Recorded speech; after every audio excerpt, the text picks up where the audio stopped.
Welcome in, everybody. Josh here, 8-Bit Goonies. Well, I like a little oddity, a little something different. So, saw this at the store today, and I thought, what the heck? It's pretty cool. So, this is the Strixhaven Codex bundle, looking like a book off the shelf. I hear these are pretty rare, pretty hard to come by. So let's open it up and see what falls out, huh? I thought that box was pretty cool. Not the biggest Strixhaven fan, I'll be honest with you. It's never been... when the first set came out, I was not a fan at all. I thought this is just a Harry Potter set that they didn't get the rights to license Harry Potter.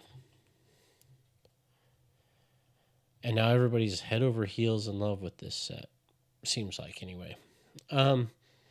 Let's open it up and see what we can get. I really like that packaging. That is very, very cool.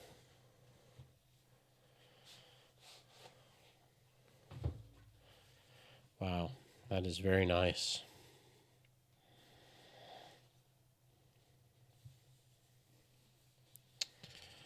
Very cool. Oops, little box. So what falls out? So we get a couple talismans. Here, I'm gonna put on my glasses here so I can see proper. Get a nice little insert. Oh, the old school library card. That's pretty cool. And then we get a spin down. That's a nice looking little die. Good clear numbers. Some of those spin downs are just not very clear. I think we get 2 collector's boosters in there. And then we get, I think, 6.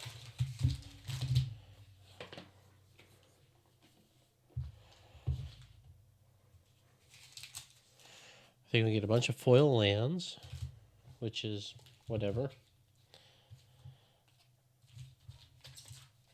And 6 play boosters. Now, these are kind of going to be the chases. I know in the bundles previously, let's see what we got. I'll go ahead and cut that open. So we got the Talisman of Conviction, which is the Boros, and the Talisman of Hierarchy, the Orzhov. Nice looking cards. Nice looking cards. Let's crack some play boosters. Yeah, I always like a nice little bundle with some interesting stuff in it. And I hear these are pretty limited. I haven't opened a play booster in forever.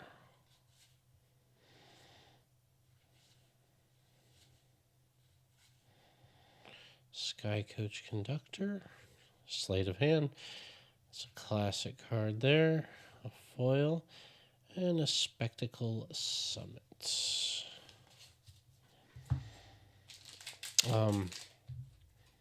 Yeah, I still haven't been playing much. I've actually been playing a lot of Magic Online, but not much. I haven't played Paper Magic in forever. Command Fest is coming up this coming weekend, here in Adelaide, which is cool. I'm glad that Adelaide's getting some of these bigger events.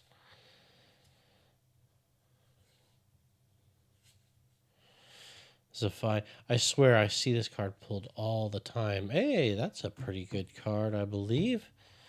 Raul Zarek guest lecture. I believe he's being played in the Golgari control deck, if I'm not mistaken. That's actually a pretty good hit. Burst Lightning. Not too shabby.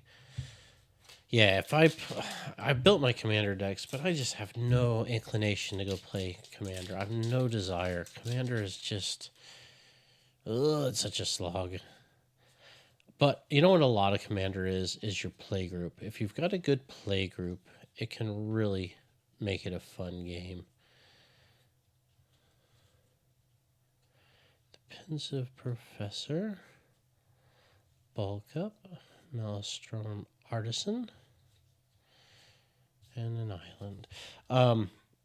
Yeah, playgroup means so much with Commander. These pull tabs? No, they're not pull tabs. Let's see if they open.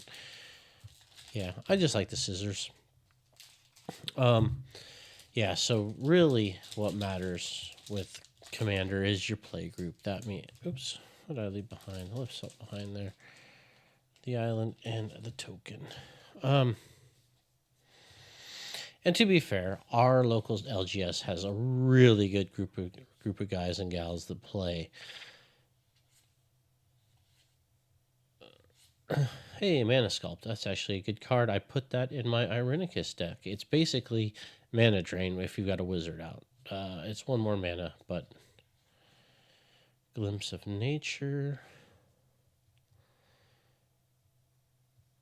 And the Ona. I was just noticing those scratches. Look at that. Typical WotC quality control. Pretty low. The cards feel awful. I'm very spoiled by sorcery cards. They are so nice. They're so thick. These actually feel nicer than a lot of Magic cards I felt lately. But they still feel just cheap. I saw the blue back there. Thought it might be a force. It's not a force. This is actually a very good draft card anyway. Gives you the rampant growth. All right, one more play booster. Yeah, so I heard these are quite hard to get, especially in the States. It seems like they're everywhere here in Australia. A couple of my local LGSs have tons of them. I went to they didn't just disappear. I know people are pre-ordering for a lot. Hey, there's a good land. Duty Beyond Death. I do like the what do they call them? The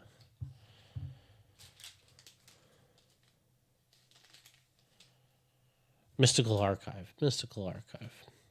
That was the best part of the first Strixhaven set for sure, was the Mystical Archive cards. Okay, well, let's do the big boys here, the collector's boosters. See if we can't get something nice out of here. See, these feel a bit better when everything's foiled out.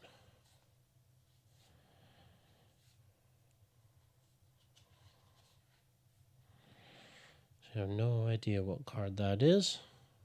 It's cool artwork.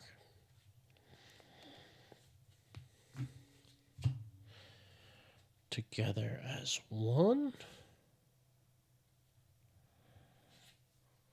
Lattice Library. Petrified Hamlet. Oh, I think I pulled this card the other day. This is I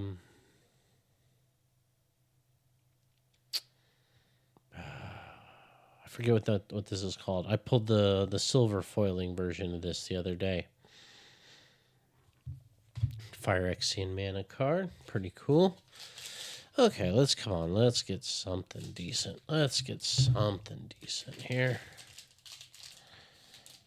Oh, left something behind. What did we leave behind? We left an Inkling token.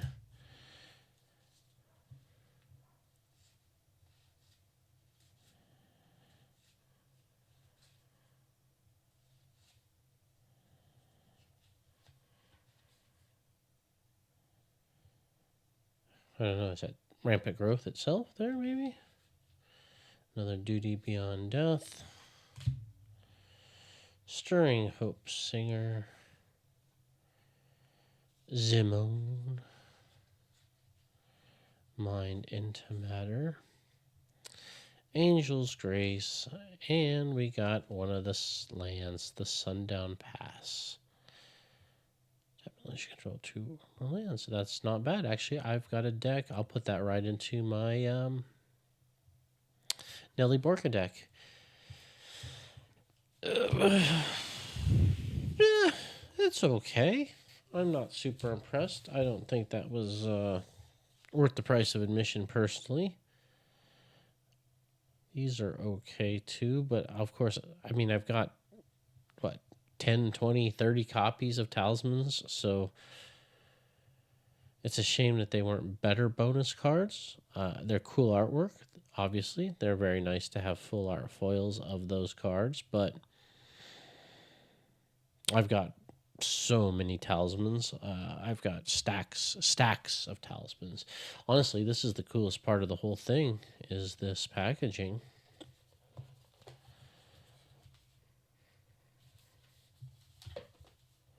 Very nice. But I don't know. Worth the price of admission? Probably not. Nice spin down.